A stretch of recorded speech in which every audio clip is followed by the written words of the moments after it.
Hi అండి, అందరికీ నమస్కారం. అందరూ ఎలా ఉన్నారండి? ఈరోజు వీడియో వచ్చేసి స్వాతంత్ర దినోత్సవ శుభాకాంక్షలు అండి. అందరికీ పేరు పేరునాను.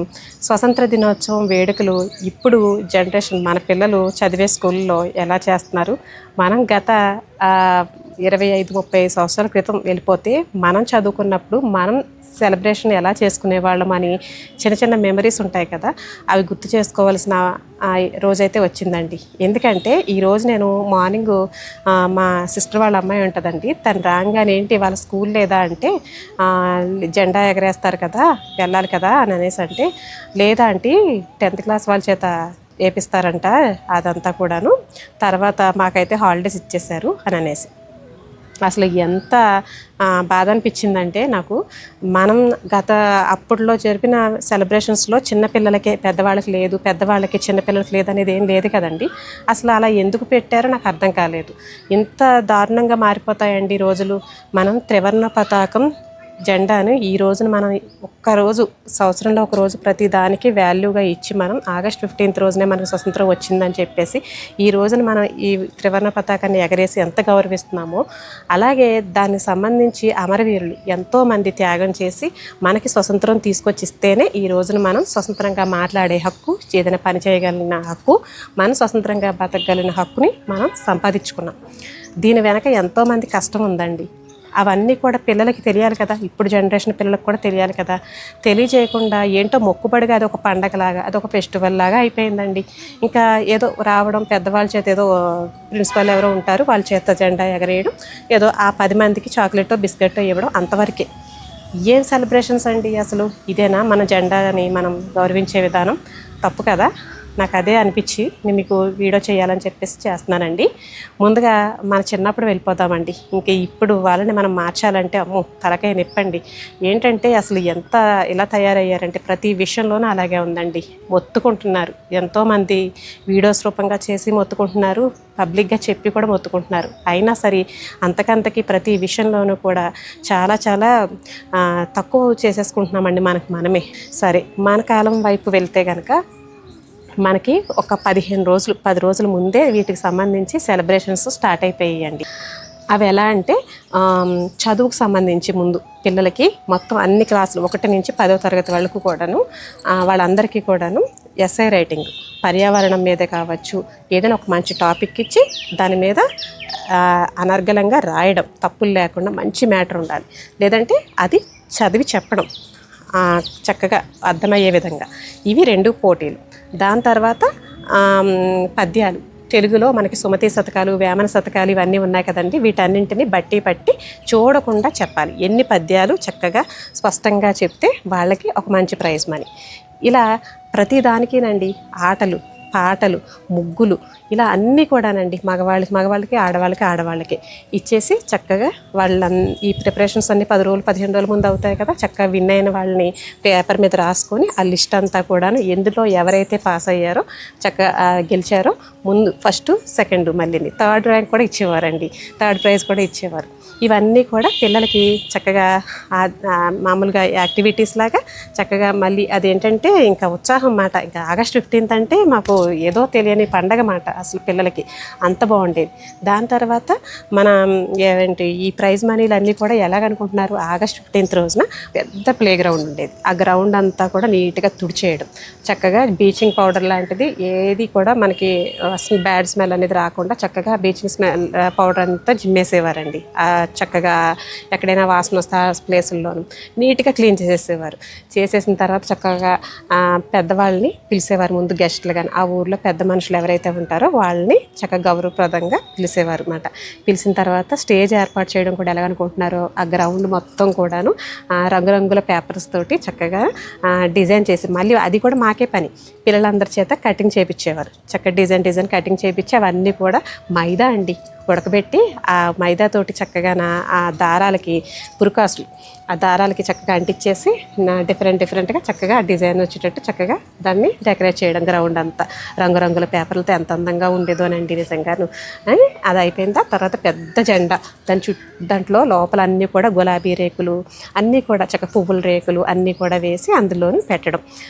జెండా కట్టిన తర్వాత అది ఎప్పుడెప్పుడు ఎగరేస్తారు, ఆ పువ్వులన్నీ ఎలా చక్కగా ఎగురుతాయా అని మేము చూడటం. దాని తర్వాత ఎవరైతే వచ్చారో పెద్ద మనుషుల చేత చక్కగా వాళ్ళ చేత ప్రిన్సిపల్ టీచర్స్ అందరూ అటెండ్ అవ్వాలి. ఎవ్వరు బంక్ కొడతానికి లేదు. అందరూ చక్కగా వచ్చిన తర్వాత ముందు మన జనగణమన గీతం పాడిన తర్వాత చక్కగా ఫ్లాగ్ ఎగరేసి సెల్యూట్ చేసి మొత్తం అందరి చేతను తర్వాత వాళ్ళ చేత చిన్న చిన్న ఎక్సర్సైజులు చేపించేవారండి. ఆ గ్రౌండ్లోనే చిన్న చిన్న ఎక్సర్సైజ్ కూడా పిల్లలందరి చేత చేపించి పెద్దవాళ్ళకి నమస్కారం చేపించి తర్వాత మా తెలుగు తల్లికి మల్లెపూదండ ఆ పాటలు చక్కగా ఎంత బాగా పాడేవాళ్ళమనండి. అవి కూడా పోటీలే. ఒక పాటది ఇచ్చి అలాంటివి చాలా ఉంటాయి కదా మన భక్తిగీతాలు, అవన్నీ కూడా చక్కగా పాడించడం ఎంత బాగా అంటే గొంతుకులు మాకు ఓన్గానే ప్రాక్టీస్ మీద ఎంత బాగా అయిపోయానండి నిజంగాను. అయిపోతే ఇంకా వేరే టీవీల మీద ఫోన్ల మీద ఆధారపడడం అనేది ఏమీ లేదండి. ఇంకా పుస్తకాలు పెట్టి బట్టి పట్టడమే. ఏమైనా అవసరమైన డౌట్ వస్తే కనుక టీచర్స్ని అడగడమే, అంతవరకే. ఇంకా అలాగే ప్రాక్టీస్ చేసేవాళ్ళం కదా, మంచిగా పాటలు పాడడం. మళ్ళీ యూనిఫామ్ ఒకటే, రంగురంగులు అనేవి లేవు. చక్కగా ఒకటే యూనిఫామ్లో రావడం, అందరూ లైన్గా ఈ లైను ఆ లైను, ఇంకా బాయ్స్ సపరేట్ గర్ల్స్ సపరేట్ లైన్స్గా ఉండడం అసలు ఎంత బాగుండేదనండి. ఇంకా అలా వచ్చిన తర్వాత ఇంకా పోటీల్లో ఎవరైతే ఫస్ట్ సెకండ్ థర్డ్ ప్రైజ్లు వచ్చినాయో వాళ్ళందరికీ కూడా పెద్ద పెద్ద ప్రైజులు ఏమి కాదండి. ఇవి కూడా ఎలాగనుకుంటున్నారు, చిన్న చిన్నవి మనకు ఉపయోగపడేవి. పుస్తకాలు, ప్యాడ్స్, పెన్నులు, పెన్సిల్స్, లేదంటే వాటర్ బాటిల్, స్టీల్ లంచ్ బాక్సులు ఇలాంటివి మాట ఇచ్చేవారు. అవి ఇచ్చి ప్రైజ్ మనీ తీసుకున్న వాళ్ళకైతే వెనకాతల క్లాప్స్ కొట్టేవారండి. ఎంత కొట్టేవారో క్లాప్స్ అసలు. వాళ్ళకి మళ్ళీ ఫ్యాన్స్. ఈ సంవత్సరం వీళ్ళు గెలిచారు కదా, వచ్చే సంవత్సరం మేము గెలవాలని చెప్పేసి మళ్ళీ ఫాలోయింగ్తో పాటు పోటీ. ఏముండేదండి అసలు స్కూల్ టైం అంటే అసలు అది అంతేనండి. అది మనం మర్చిపోలేము. ఇంకా అది మన పిల్లలకు చూపించాలంటే ఇంకా ఏదోనా సైంటిస్టులు ఏదో కనిపెట్టేవారంటండి. అప్పుడు ఏదో ఆదిత్య 369 ఏదో సినిమా వచ్చింది చూడండి, అదేదో గ్లోబ్లో పెడితే వెనక్కి వెళ్ళడం. అలా వెళ్తే కానీ వీళ్ళకి తెలియదండి. మనం చెప్పితే వాళ్ళకి అర్థం కాదు. అలాంటి దాంట్లో టైం మిషన్ ఏదో అంటారు. ఆ టైం మిషన్లో వెనక్కి పంపించి వాళ్ళు చూపిస్తే అప్పుడు తెలుస్తుంది వాళ్ళ దాని వాల్యూ ఏంటి, అసలు ఎలా నేర్చుకున్నాము ఏంటని. మరి అప్పుడు చదువుకున్న చదువులు చాలా తక్కువ చదువులే, చిన్న క్లాస్లో చదువుకున్నాం. కానీ ఎన్ని తెలివితేటలు చెప్పండి. అదంతా ఎలా వచ్చింది మనకి? ఎక్సర్సైజ్ వల్ల, అప్పుడు తిన్న ఫుడ్ వల్ల, అప్పుడు మనం నేర్చుకున్న అలవాట్ల వల్ల. అంతే కదా. ఇప్పుడు మరి మన పిల్లలకు మనం ఇవ్వద్దా మరి చెప్పండి? ఆస్తి ఇస్తే సరిపోతుందా? మనం కష్టపడి ఏవేవో పనులు చేసుకొని ఒళ్ళు అలసిపోయి మనం అంటూ సొంత సంతోషాలు తగ్గించేసుకొని ఏదో మేము ఆ పిల్లలకి ఆస్తి చెప్పేస్తున్నాము, పెద్ద పెద్ద స్కూల్లో చదివిచ్చేస్తున్నాము, ఫీజులు కట్టేసి అంటే సరిపోద్దండి? కాదు కదా. ఇవన్నీ కూడా మనకి ఇవ్వాల్సిన ఆస్తులండి మనం పిల్లలకి. నెక్స్ట్ నాకు అలా అనిపిస్తుందండి, మరి ఏంటో అది నాకే అనిపిస్తుందో ఇంకా చాలామందికి అనిపిస్తుందో అనేది నాకైతే తెలియదు. కానీ ఏం చేయలేమండి, ఒక్కరు అనుకుంటే ఇదేమి చేసేది కాదు ఇది. సరే, నెక్స్ట్ అనుకున్నారు మళ్ళీ ప్రైజ్ మనీ వస్తే ఇంటికి వెళ్ళిన తర్వాత అమ్మకి నాన్నకి చూపించి ఇదిగో నాకు ఇది ఇచ్చారు అని చెప్తుంటే వాళ్ళు మళ్ళీ ఒక్కొక్కరు 2 పిల్లలు కాదు కదండి, 3 4 పిల్లలు. వీళ్ళకి చూపించి వాడు తెచ్చుకున్నాడు, నువ్వు ఎందుకు తెచ్చుకోలేదు, నువ్వు చదవట్లేదు అని చెప్పేసి మళ్ళీ వాళ్ళని కూడా తిట్టడం. వాళ్ళు కూడా ఇది చూడి ఎలా దీనికి ఎక్కువ దీన్ని బాగా పొగుడుతున్నారు మీరు, దానికి అన్నీ కొనుస్తున్నారు మీరు అని చెప్పేసి ఈ గొడవలు అసలు భలే ఉండేవండి ఆ రోజులు కదా. అయితే కాంపిటీషన్స్ ఉండాలండి, ఉంటేనే పోటీ అనేది వస్తుంది మనిషికి. ఏదైనా పోటీ అనేది పెట్టుకున్నప్పుడే ఆ మనిషి చలనం వచ్చి పరిగెడతాడు, లేకపోతే ఆ చలనం అనేది రాదండి. సరిపెట్టేసుకుంటే సరేలే ఇంతే కదా అని సరిపెట్టేసుకుంటే చలనం అనేది ఉండదు. ఎక్కడ మనుషులు అక్కడే ఉంటారు. ఎందులోనైనా పోటీ అనేది ఉండాలి. అందులోని ఈ పోటీ ప్రపంచం అని అంటారు. ఏ పోటీ ప్రపంచమో నాకు అర్థం కావట్లేదండి. ఇప్పుడున్న జనరేషన్ అంతా కూడా చదువులకి మార్కులకే తప్ప ఇంక దేనికి కూడా పోటీ అనేది పెట్టుకుంటలేదండి. తర్వాత మనం కూడా టీచర్స్ని అడిగేది అదే, ఫస్ట్ క్లాస్లో రావట్లేదు, మాకు మార్కులు రావట్లేదు పిల్లలు అని చెప్పేసి. అయితే మనం పిల్లలకి ఇవి నేర్పండి అవి నేర్పండి అని మనం చెప్తే వాళ్ళు కూడా అవి నేర్పుతారు. మనం ఏం చేస్తున్నాం, మార్కులే అడుగుతున్నాం కాబట్టి ఆ మార్కుల మీద వాళ్ళు ఫోకస్ పెడుతున్నారు. ఏమంటారు?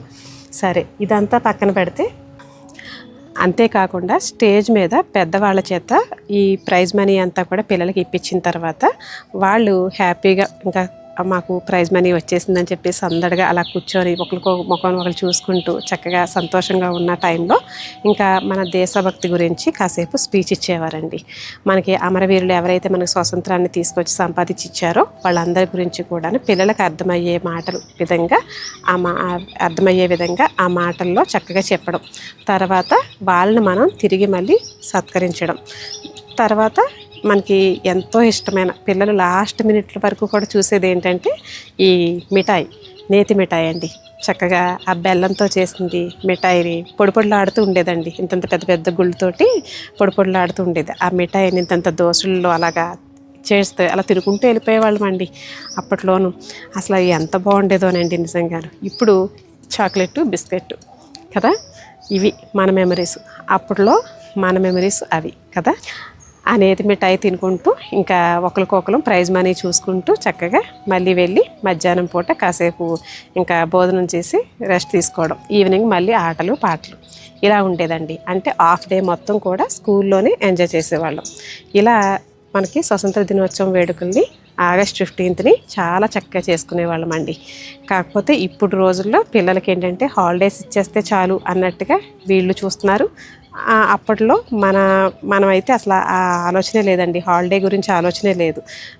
ఆగస్ట్ 15th ఎప్పుడు బాగా సెలబ్రేట్ చేసుకుందాం, ఈ సంవత్సరం ఇంకా బాగా సెలబ్రేట్ చేసుకుందాం అనేది మనం ఆలోచించేవాళ్ళం కదా. అప్పటికి ఆలోచనకి ఇప్పుడు ఆలోచనకి ఎంత తేడా ఉన్నదో. సరేనండి, నా మెమరీస్ అన్నీ మీతో ఈరోజైతే ఇలా షేర్ చేసుకున్నాను. మీకు కూడా ఇలాంటి మెమరీస్ ఉంటే కనుక కామెంట్ అయితే చేయండి. అలాగే మా సాయి ప్రదీప్తి చేత పాట అయితే పాడిపిస్తాను, చక్కగా వినండి. ఉంటానండి మరి. Thank you for watching. మళ్ళీ ఒక మంచి వీడియోతో మళ్ళీ ముందుకైతే వస్తాను.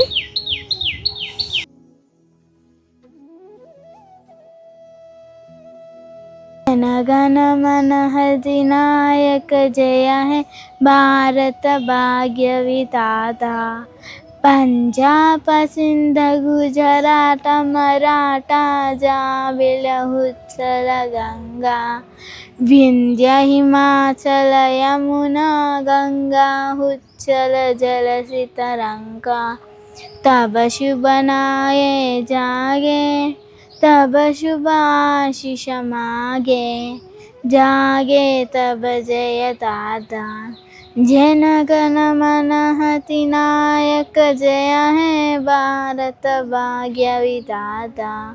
जय है जय है जय है जय जय जय जय जय हिंद, जय हिंद, जय भारत।